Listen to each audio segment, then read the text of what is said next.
This is exercise question of Unit 2, 2.35.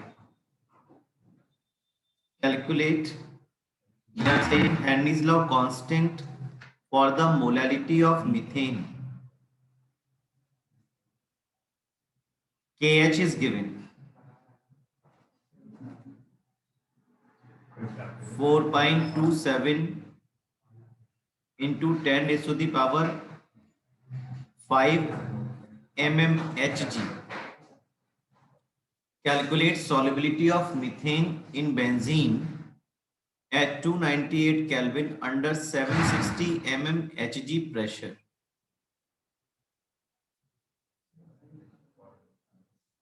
तो बहुत सीधा सा रिलेशन है हेनरीज लॉ के according P is equal to k h into x. यहां पर आप x निकाल लोगे, that would be the mole fraction of gas in solution and it will be P upon KH. P is 760 mmHg और KH is 4.27 into 10 raised to the power 5. दोनों में unit same है तो कोई दिक्कत नहीं, मोल फ्रैक्शन की कोई यूनिट नहीं होगी, दोनों यूनिट्स कैंसिल हो जाएंगी। ये आंसर एक्सेप्टेड होता, लेकिन ये अगर नहीं दिया होता तो Henry's law constant for the molality of methane in benzene and then you are supposed to calculate solubility. That means solubility you have to calculate in terms of molality because the Henry's law constant is given for the molality of methane in benzene. यानी ये जो mole fraction आपके पास आया, this is not your answer. यहाँ पे number मिल सकते हैं 2, 2.5, examiner के ऊपर डिपेंड करता है, लेकिन यहां पर तो मोलैलिटी के टर्म में जब निकालेंगे सॉल्युबिलिटी तभी बात बनेगी। अब आप देख पा रहे हैं ये जो x की वैल्यू है काफी कम आएगी, नीचे 10 raised to the power 5 है, मोल फ्रैक्शन काफी कम आएगा, तो इसको मैं ऐसा लिख सकता हूं chi is equal to n upon capital N। अब मोलैलिटी की डेफिनेशन क्या है? Number of moles of solute. अगर पता कर लें 1 kg में कितने, वही उसकी मोलैलिटी है, तो काई तो यहां से निकल आएगा is equal to number of moles of solute. Solute कौन है? Methane. In per kg of solution, per kg का मतलब सॉल्वेंट कितना हो 1 kg यानी कि 1000 ग्राम, और क्योंकि वाटर है, सॉरी बेंजीन है, मीथेन इन बेंजीन, तो मीथेन का सॉरी बेंजीन का मोलर मास यहाँ पे आना चाहिए विच इज 78। C6 S6 होता है ना, 12 6 72 प्लस 6 कितना हो गया 78। बात समझ में आती है? तो ये आपको n क्या देगा? Number of moles per kg of benzene, पर केजी ऑफ सॉल्वेंट। पर केजी का मतलब 1000 ग्राम में कितने मोल्स है मीथेन के, दैट इज द मोलैलिटी। ठीक है, तो काई यहां से आ जाएगा, काई यहां से आ जाएगा, आपके पास वैल्यू लगाएंगे, you will get your answer in terms of molality और solubility of methane in benzene. एक बार फिर से समझ लेते हैं। देखिए यहां हमसे कहा गया है calculate the mole fraction of benzene in a solution with toluene is 0.50, calculate the weight percent of benzene in the solution। तो आपको मोल फ्रैक्शन ऑफ बेंजीन का दिया गया कितना 0.5, तो जाहिर सी बात है दो ही कंपोनेंट है, तो टोलिन का मोल फ्रैक्शन कितना हो जाएगा 1 माइनस 0.5 कितना आ गया 0.5। आप इतनी बात समझ गए कि दोनों के मोल फ्रैक्शंस बराबर हैं, तो मोल फ्रैक्शन ऑफ बेंजीन का फॉर्मूला क्या हो जाएगा? मोल fraction of benzene upon mole fraction of benzene plus sorry moles of benzene upon total moles, और जो मोल फ्रैक्शन ऑफ टोलिन है वो क्या हो जाएगा? मोल fraction of toluene upon total moles. तो ये टोटल मोल कैंसिल हो गए, दोनों के मोल्स क्या आ गए? इक्वल आ जाएंगे। Moles of toluene should be equal two moles of benzene. अब मोल्स इक्वल है, मोलर मासेस हमें पता है, बेंजीन का मोलर मास कितना है 78, और जो टोलिन है उसका मोलर मास कितना आ जाएगा 92। अब हमें यहाँ पर ये वैल्यू ढूंढनी है कि ऐसा क्या वैल्यू यहाँ पर हो जिसको डिवाइड 78 से करा जाए तो वो वैल्यू वही आए जब हम यहाँ पर किसी भी वैल्यू को डिवाइड करें 92 से। तो वो पता करने के लिए हमने क्या किया, ये मान लिया कि यहाँ पर जो वैल्यू है स्मॉल w है, यहाँ पर कितना है कैपिटल W, तो वही हमने किया small w upon 78 is equal to capital W upon 92, और ये रेशियो निकाल लिया small w upon capital W का 78 अपॉन 92 कितना है 0.85, यानी कि जो स्मॉल w है that can also be written as 0.85 into capital W, यानी कि स्मॉल w क्या मास ऑफ बेंजीन और कैपिटल W क्या मास ऑफ टॉलिन।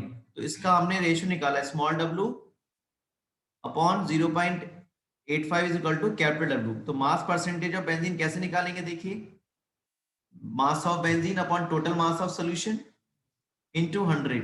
तो मास ऑफ बेंजीन कितना आ गया स्मॉल w, वो रख दिया, upon total mass of solution क्या होगा मास of benzene small w plus mass of टॉलिन, वो हमने कितना निकाला w, कैपिटल W जो है मास ऑफ टॉलिन माना था हमने यहाँ पर, ये टॉलिन का मास माना था हमने, तो कितना है स्मॉल w अपॉन 0.85, ये आ जाएगा small w upon small w plus 1.176, जब आप 1 अपॉन 0.85 करोगे तो 1.176 w आ जाएगा। जब आप इसे सॉल्व करोगे तो आप देख पा रहे हो यहाँ पर ये मास परसेंटेज ऑफ बेंजीन जो है वो आपको मिल जाएगा, मास परसेंटेज ऑफ बेंजीन आपको मिल जाएगा 45.9%।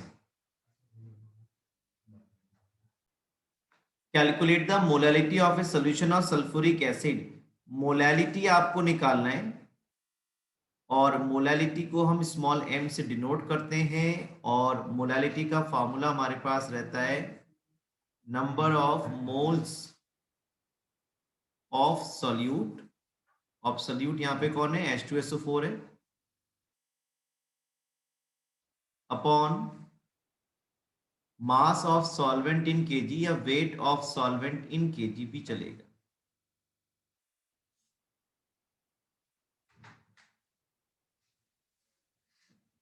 डाटा क्या दिया देखिए, mole fraction of water is 0.85, mole fraction of water, mole fraction of water का मतलब है कि हमें मोल फ्रैक्शन ऑफ वाटर इस फॉर्मूले से निकाल पाते हैं हम, जिसमें मोल्स ऑफ वाटर भी रहेगा और मोल्स ऑफ सल्फ्यूरिक एसिड भी रहेगा।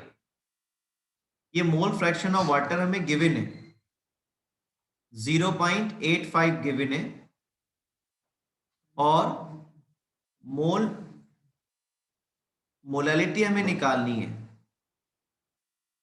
सल्फ्यूरिक एसिड की। तो देखिए सल्फ्यूरिक एसिड की मोलैलिटी निकालनी है, तो मैं ऐसा करता हूं, देखिए मैं यहाँ पर मोल फ्रैक्शन सल्फ्यूरिक एसिड का ही निकाल लेता हूँ, क्योंकि यहाँ पे जो मोल फ्रैक्शन वाटर का दिया है ना उससे बात बनेगी नहीं, मुझे चाहिए होगा मोल फ्रैक्शन ऑफ सल्फ्यूरिक एसिड, क्योंकि बाइनरी सोल्यूशन है।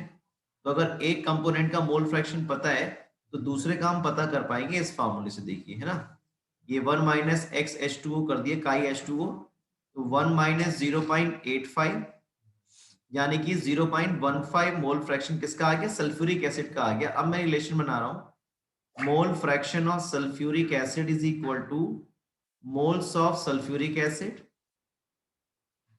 Upon moles of sulphuric acid plus moles of water. अब आप देख पा रहे हैं मोल फ्रैक्शन H2SO4 का काफी कम है 0.15, बहुत कम है, और इसीलिए ये जो रिलेशन है मोल फ्रैक्शन ऑफ H2SO4 को मैं ऐसा लिख पाऊंगा number of moles of H2SO4 in per kg of solvent,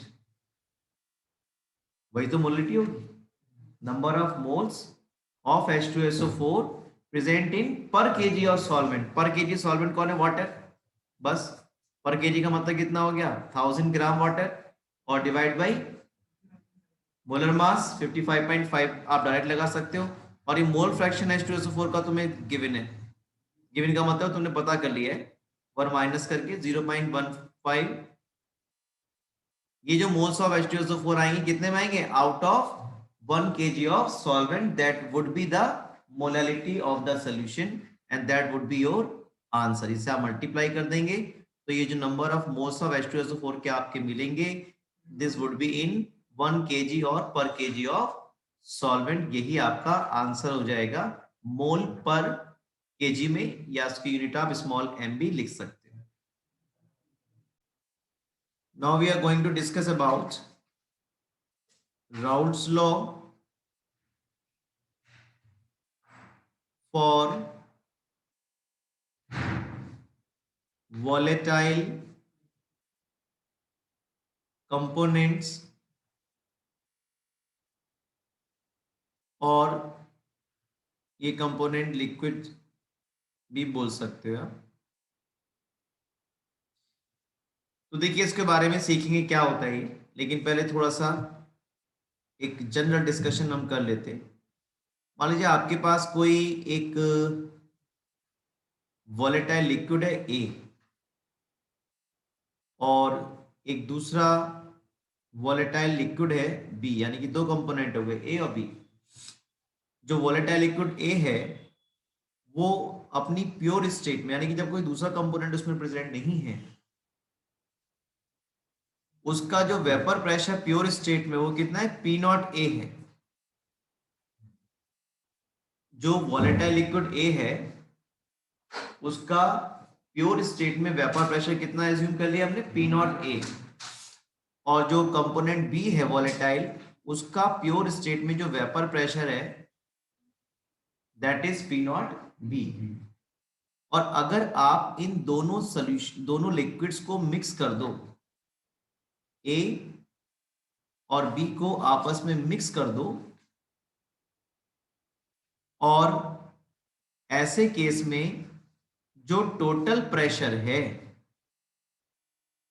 that would be the sum of vapour pressure of component a in its pure state plus vapour pressure of component b in its pure state के equal होगा। अगर आप ऐसा सोचते हैं तो आप गलत हैं।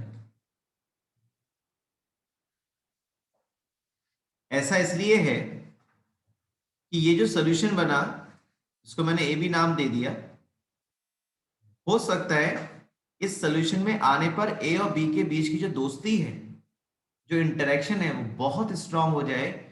उन इंटरेक्शन से जो कंपोनेंट ए में प्रेजेंट मॉलिक्यूल्स के बीच में लग रहा था, यानी कि जो force of attraction a B b के बीच में लग रहा था, हो सकता है ए और बी के बीच में दोस्ती बहुत ज्यादा हो जाए। सपोज यहां पर जो इनके बीच में फोर्स ऑफ अट्रैक्शन है 5 है, यहां भी 5 है, सपोज हो नहीं सकता एग्जैक्टली 5, क्योंकि लिक्विड जब चेंज हो दूसरा ही होगा, 5 पॉइंट समथिंग मान लो। और यहां आके ए और बी के बीच में जो फोर्स ऑफ अट्रैक्शन वो कितना हो गया, 7 हो गया। अब ये ए और बी के मॉलिक्यूल्स एक दूसरे को छोड़ने के लिए तैयार नहीं होंगे, यानी कि सॉल्यूशन से वेपर फेज में ए और बी के जो मॉलिक्यूल्स हैं वो आसानी से नहीं जा पाएंगे वेपर फेज में। और ऐसे केस में जो टोटल वेपर प्रेशर है वो इन दोनों के जो इंडिविजुअल वेपर प्रेशर्स के सम के लेस आए। हो सकता है ए और बी के बीच में बात बनी नहीं, ए और बी के बीच में दोस्ती हो ही ना पाए। तो ऐसे केस में क्या होगा, ऐसे केस में ए और बी के मॉलिक्यूल एक दूसरे के साथ रहना ही नहीं चाहेंगे, वो जल्दी से सॉल्यूशन को छोड़ करके वेपर फेज में चले जाएंगे। तो ऐसे केस में जो टोटल वेपर प्रेशर आएगा वो कैसा आएगा, इन दोनों कंपोनेंट के प्योर स्टेट में जो वेपर प्रेशर्स हैं उनके सम से कुछ ज्यादा आएगा। ठीक है, लेकिन एक बात क्लियर है, एक बात क्लियर ये है कि जो वेपर प्रेशर रहेगा, टोटल वेपर प्रेशर सॉल्यूशन का रहेगा, वो इन दोनों लिक्विड्स ए और बी के कंट्रीब्यूशन से लगेगा। कुछ वेपर प्रेशर कंपोनेंट ए के मॉलिक्यूल्स लगाएंगे, कंपोनेंट ए कंट्रीब्यूट करेगा, कुछ वेपर प्रेशर कंपोनेंट बी के मॉलिक्यूल्स अप्लाई करेंगे। तो ऐसे केस में जो कंपोनेंट ए प्रेशर एक्सर्ट करने में कंट्रीब्यूट करेगा that is called partial pressure exerted by component a in solution. इसी तरह से पार्शियल कंट्रीब्यूशन किसका होगा, बी का पार्शियल मतलब आंशिक रूप से। जो टोटल वेपर प्रेशर यहाँ पर आएगा, जो यहाँ डिवाइस में आपको टोटल प्रेशर दिखेगा, वो केवल ए का कोई ना होगा, केवल बी का कोई ना होगा, उसमें कुछ कंट्रीब्यूशन किसका रहेगा, ए का रहेगा। That is called partial pressure exerted by component a and the partial pressure component exerted by component b के सम के इक्वल होगा, क्योंकि कुछ ए कंट्रीब्यूट कर रहा होगा, कुछ बी कंट्रीब्यूट कर रहा होगा, ऐसे टोटल वेपर प्रेशर इन दोनों के सम के इक्वल होगा। ये जरूरी नहीं है कि जो वेपर प्रेशर कंपोनेंट ए और बी अपनी प्योर स्टेट्स में अप्लाई कर रहे होंगे वही वेपर प्रेशर सोल्यूशन में आकर के लगे। उसका रीजन मैंने आपको बताया, हो सकता है ए और बी के बीच की दोस्ती बहुत स्ट्रांग हो जाए, अब ये एक दूसरे को छोड़ने को तैयार ही नहीं, सोल्यूशन से वेपर फॉर्म में जाएंगे नहीं, वेपर फेज में जाएंगे नहीं, और जब नहीं जाएंगे वेपर फेज में तो वेपर प्रेशर कैसे लगेगा, कम। और अगर इन दोनों के बीच में नहीं बनी तो एक दूसरे के संग रहना नहीं चाहेंगे सोल्यूशन में, इन दोनों के बीच का इंटरेक्शन इतना वीक होगा कि जल्दी से सोल्यूशन को छोड़ के वेपर फेज में चले जाएंगे, और ऐसे केस में जो वेपर प्रेशर हो कैसे लगेगा, ज्यादा लगेगा। तो राउट्स लॉ के अकॉर्डिंग वॉलेटाइल कंपोनेंट्स अगर किसी भी सोल्यूशन को फॉर्म करने में इन्वॉल्व हैं, तो ये जो पार्शियल प्रेशर्स हैं जिनके बारे में हम बात कर रहे हैं, that would be the product of vapour pressure of component in its pure state multiply their mole fraction in solution. This is called Raoult's law for volatile components, which says the partial pressure of a component in a solution is the product of vapor pressure of component in its pure state into its mole fraction in solution. इसी तरह से हम partial pressure B को कैसे निकाल सकते हैं, vapor pressure of component B in its pure state into its mole fraction in solution. ये mole fraction solution में होगा chi B, this is chi A, right? अब हम लिख सकते हैं P total is equal to what? P total is equal to PA plus PB, partial pressure exerted by liquid A plus partial pressure exerted by component B, और इसको हम कैसा लिख पाएंगे, P not A into chi A plus P not B into काई B। इसको हम इस फॉर्म में भी लिख पाते हैं, देखिए P total is equal to P not A into chi A plus P not B 1 minus chi A, चलेगा क्योंकि हमारे जो सिलेबस उसमें केवल बाइनरी सॉल्यूशंस ही हैं, दो ही कंपोनेंट्स हैं। ठीक है, अब बहुत जल्दी से अब आइडियल सॉल्यूशंस पे आ जाता हूं। देखिए तो आइडियल सॉल्यूशंस वो सॉल्यूशंस हैं which obey Raoult's law for volatile components over all range of concentrations। ऐसे सॉल्यूशंस जो Raoult's law for volatile components को ऑल रेंज ऑफ कंसंट्रेशन पर फॉलो करते हैं, वो सॉल्यूशंस कहलाएंगे ideal solutions. Raoult's law for volatile component क्या है, the partial pressure of a component in its partial pressure of a component in a solution is equal to the product of vapor pressure of component in its pure state into its mole fraction in solution। तो अगर कोई solution ideal है तो उसकी पहली characteristic क्या होगी वो आप सीखेंगे। आइडियल सॉल्यूशंस वो सॉल्यूशन है which obey Raoult's law for volatile components over all range of concentration are said to be an ideal solution। तो आइडियल सॉल्यूशन की कुछ कैरेक्टरिस्टिक्स होंगी, और आइडियल सॉल्यूशन की जो फर्स्ट कैरेक्टरिस्टिक होगी वो होगी ए ए बी बी जो इंटरेक्शंस हैं that must be equal to or must be approximately equal to newly developed interactions, that is AB interaction। जो यहाँ पर सॉल्यूशन A के जो लिक्विड A में जो मॉलिक्यूल्स हैं A के, उनके बीच में जो इंटरेक्शन लग रहा है उसको हमने AA इंटरेक्शन बोल दिया।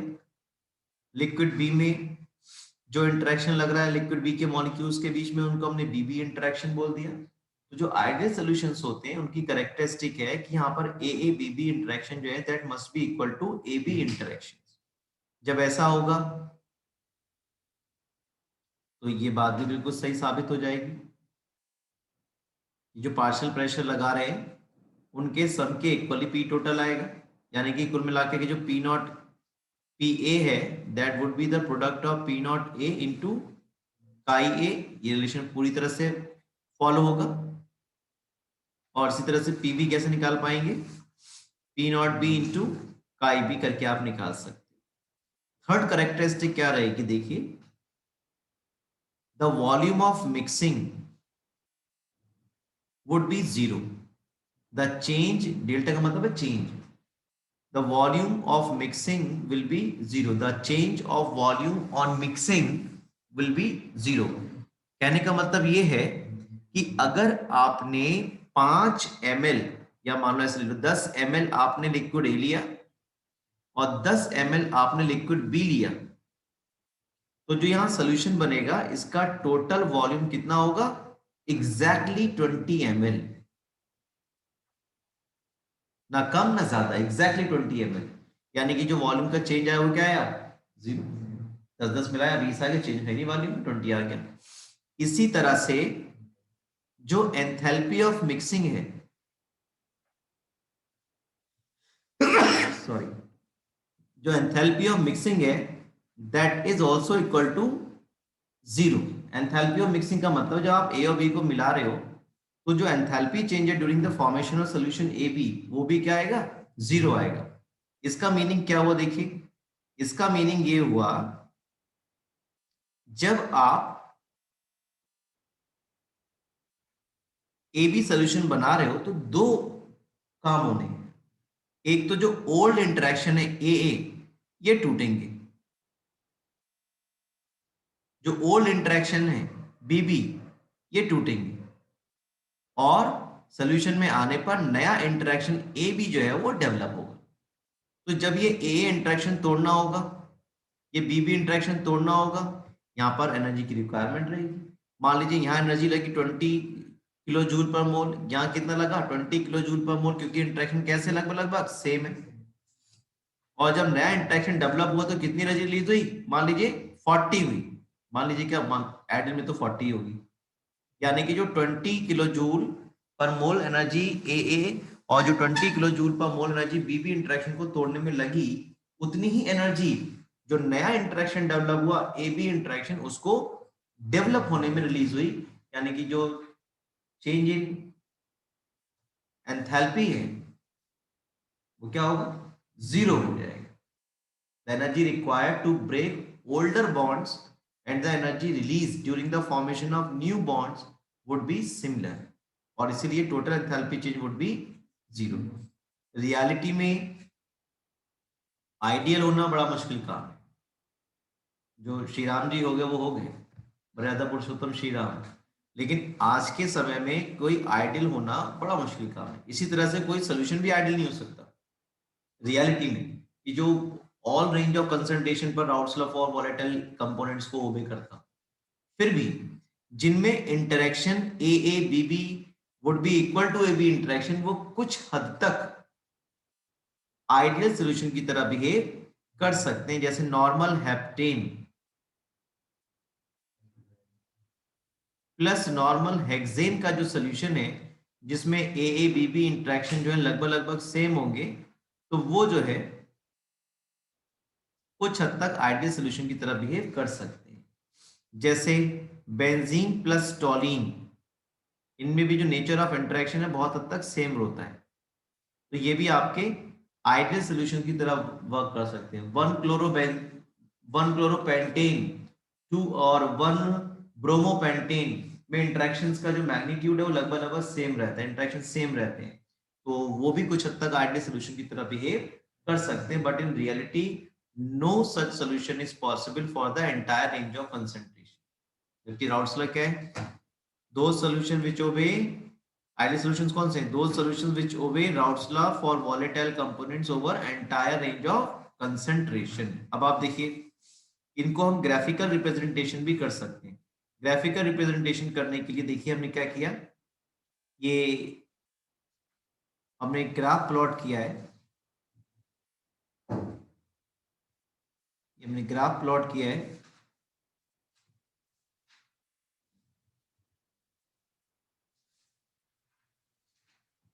एक्स और वाई एक्सिस पर हमने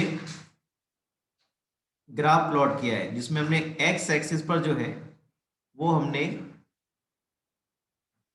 ले लिया मोल फ्रैक्शन। एक्स एक्सिस पर हमने ले लिया मोल फ्रैक्शंस और वाई एक्सिस पर हमने यूज किया वेपर प्रेशर। ठीक है, आप इस ग्राफ को इस वेसल की तरह ट्रीट कर रहे हैं, आप इस ग्राफ को इस वेसल की तरह ट्रीट कर रहे हैं। ये जो हम ए बी सोल्यूशन बना रहे हैं इस वेसल की तरह ट्रीट कर रहे हैं।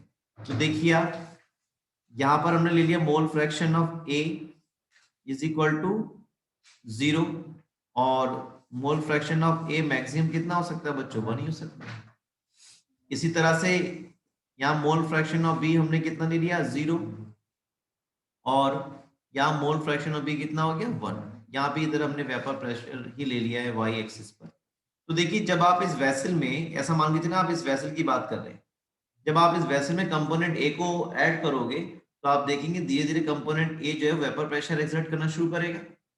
और जब आप complete vapour pressure, complete liquid A यहाँ पे पोर कर दोगे तो आप देखेंगे जो टोटल मोल फ्रैक्शन है कंपोनेंट ए का कितना हो जाएगा? 1 हो जाएगा।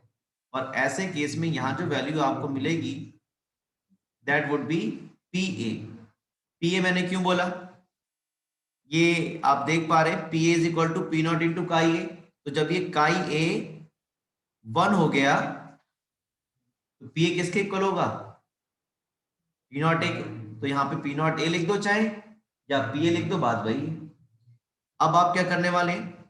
अब आप कंपोनेंट बी को इसके अंदर पोर करेंगे तो आप देखेंगे कंपोनेंट बी को जैसे जैसे पोर करेंगे आप उसके जो मोल फ्रैक्शन से बढ़ेंगे और जो वेपर प्रेशर है वो भी धीरे धीरे बढ़ेगा। और जब आप कंप्लीट कंपोनेंट बी को यहाँ पे ऐड कर देंगे तो ये आपको क्या वैल्यू देगा? पी बी या पी नॉट बी भी लिख सकते हो आइडियल सॉल्यूशन के केस में। और जब आप इन दोनों ग्राफ को मीट करा रहे हो, पी ए और पी बी को मीट करा दोगे, then you will get P total.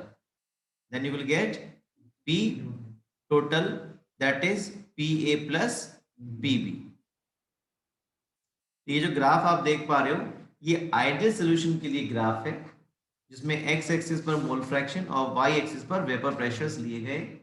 जब आप कंपोनेंट ए के अमाउंट इसमें ऐड करोगे तो स्टार्टिंग में तो उसका मोल फ्रैक्शन 0 था, जैसे जैसे ऐड करना शुरू करेंगे तो वो कंपोनेंट वेपर प्रेशर एक्सर्ट करना शुरू कर देगा।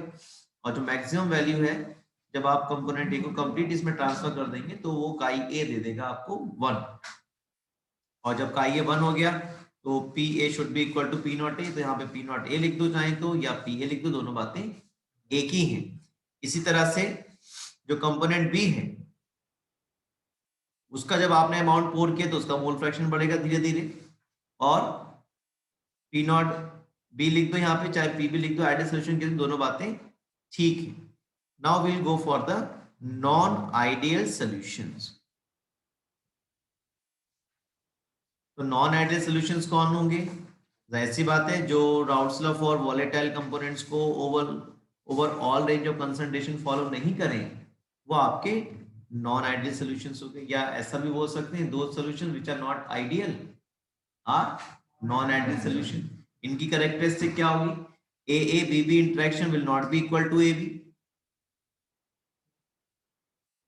PT would not be equal to P A plus P B, क्योंकि राउल्ट्स लॉ तो यही है। जब राउल्ट्स लॉ को ओबे नहीं करेंगे तो यह रिलेशन भी फॉलो नहीं होगी। Delta V of mixing will not be equal to 0, तो चेंज होगा, क्या होगा बात करेंगे अभी। Delta H of mixing will not be equal to 0 और बहुत सारे एग्जांपल हमें मिल जाएंगे नॉन आइडियल सॉल्यूशंस के। तो ठीक है, तो नॉन आइडियल सॉल्यूशन जो है उनको हमने दो कैटेगरी में डिवाइड किया है, सब क्लासिफाई किया है। those solution which shows positive deviation from Raoult's law and those which show negative deviation from Raoult's law। दोनों को हम जल्दी जल्दी पढ़ लेते हैं। देखिए routes law for ideal solutions को हमने नॉन आइडियल सॉल्यूशन को हमने दो तरह से सब क्लासिफाई किया है, दो तरह से हम पढ़ सकते हैं। पहले हम बात करने वाले non ideal solution showing positive deviation. तो पहले हम बात करेंगे showing positive deviation from Raoult's law.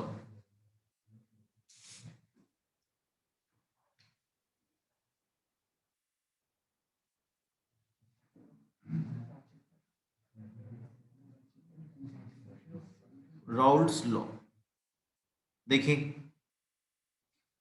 तो ऐसे सॉल्यूशन जो पॉजिटिव डेविएशन शो करेंगे, इनकी कैरेक्टरिस्टिक फीचर क्या रहेगा?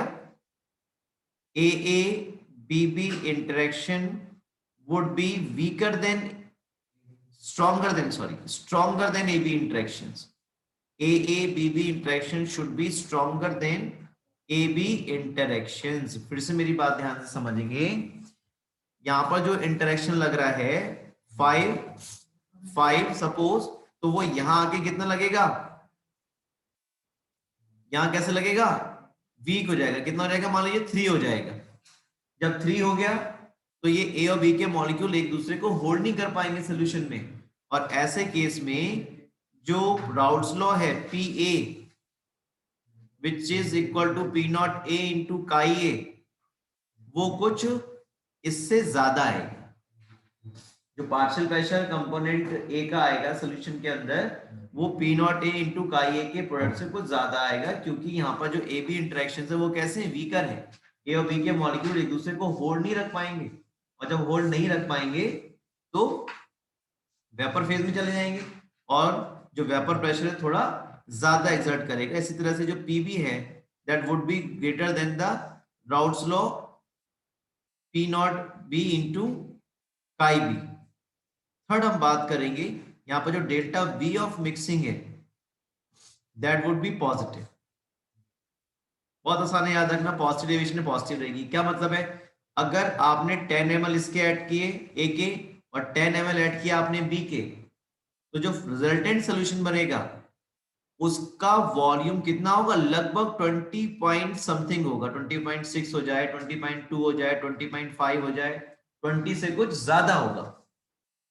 ऐसा क्यों हो रहा है? देखिए, इसको हम अल्कोहल वाटर के एग्जाम्पल से समझते हैं।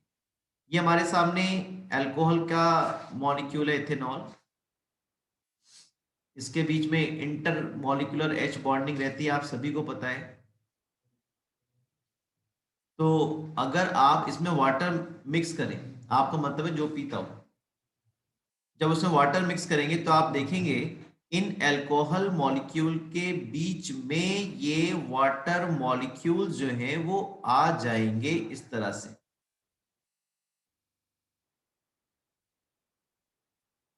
अब जब ये वाटर मॉलिक्यूल्स आ गए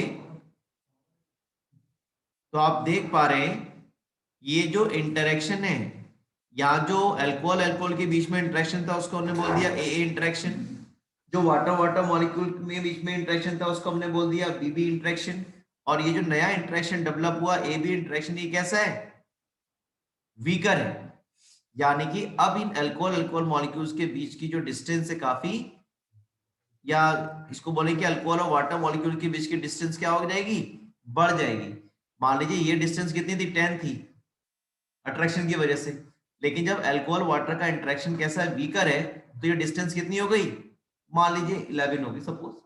जब वीक इंटरेक्शन तो कहां होल्ड कर पाएंगे एक दूसरे को, दूर चले जाएंगे ना।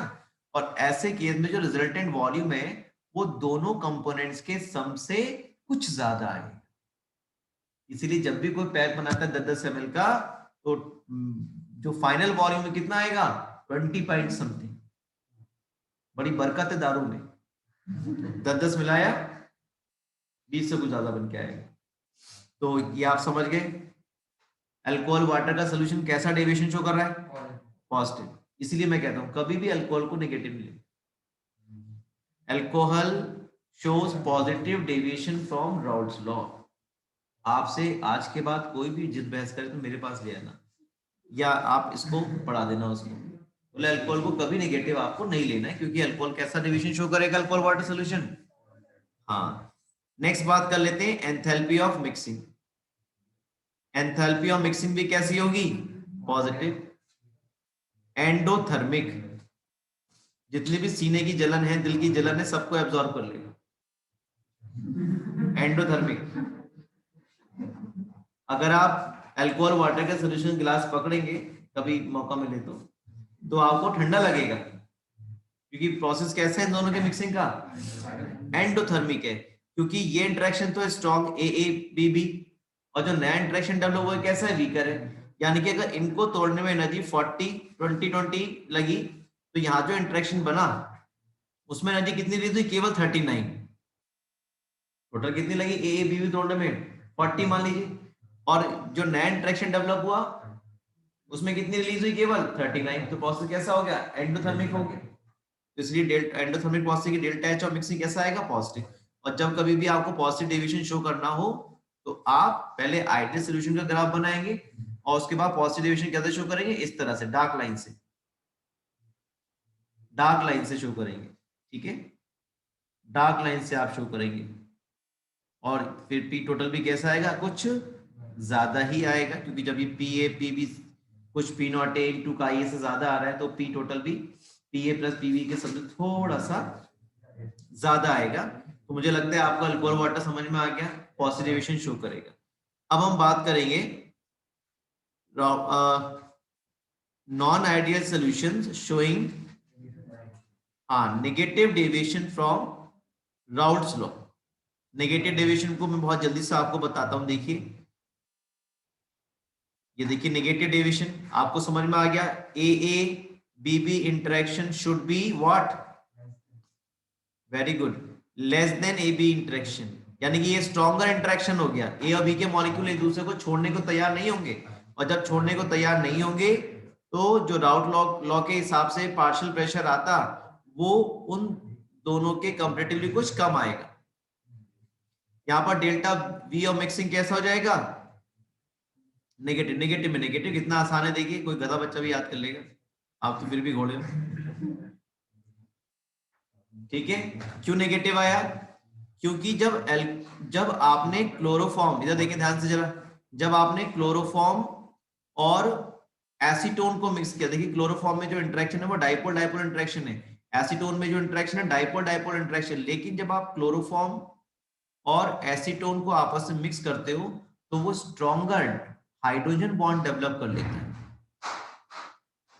वो स्ट्रॉन्गर हाइड्रोजन बॉन्ड डेवलप कर लेता है, और इसीलिए जो मॉलिक्यूल्स हैं एक दूसरे के कैसे आ जाते हैं? क्लोज आ जाते हैं।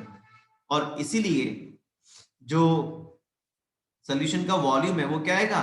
कुछ कम आएगा। 10-10 मिलाओगे तो 19 ही रह जाएगा। और यहाँ पे प्रोसेस कैसा हो जाएगा? एक्सोथर्मिक हो जाएगा। कैसा हो जाएगा? एक्सोथर्मिक हो जाएगा। तो ये आपका एक्सोथर्मिक हो जाएगा। और जो ग्राफ है वो आप कैसे शो करोगे? नेगेटिव डेविएशन में ग्राफ कैसा आएगा? आइडियल सॉल्यूशन के ग्राफ से आपको जो डेविएशन है वो डाउनवर्ड दिखाना होगा, इस तरह से। देखिए ये जो ग्राफ है आपके एनसीईआरटी में बहुत क्लियर अच्छे से बने हुए, वहां से भी कर सकते हैं आप। ये मैं आपको रफली आइडिया दे रहा हूं, मेरी लाइफ से मत जाइएगा। ठीक है, और यहां भी कुछ कम आएगा। तो क्लोरोफॉर्म एसीटोन का जो सोल्यूशन है वो कैसा काम कर रहा है? Negative deviation from Raoult's law. ठीक है,